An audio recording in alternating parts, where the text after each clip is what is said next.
Berdasarkan pada perolehan nominasi terbanyak, maka juara umum Festival Teater Mahasiswa Indonesia ke-14 jatuh kepada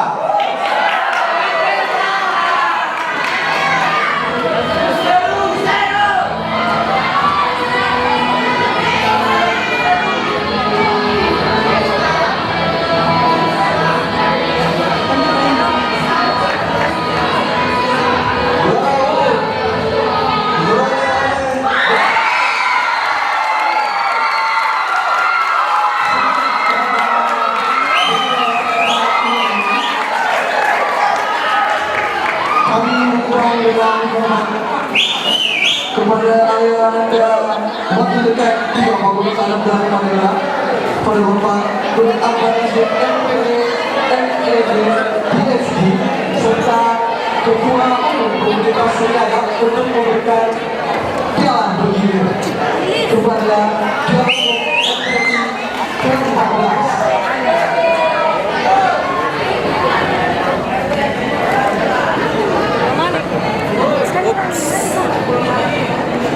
Tunjukin.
Penyerahan piala dan penghargaan kepada Bintang Sastra.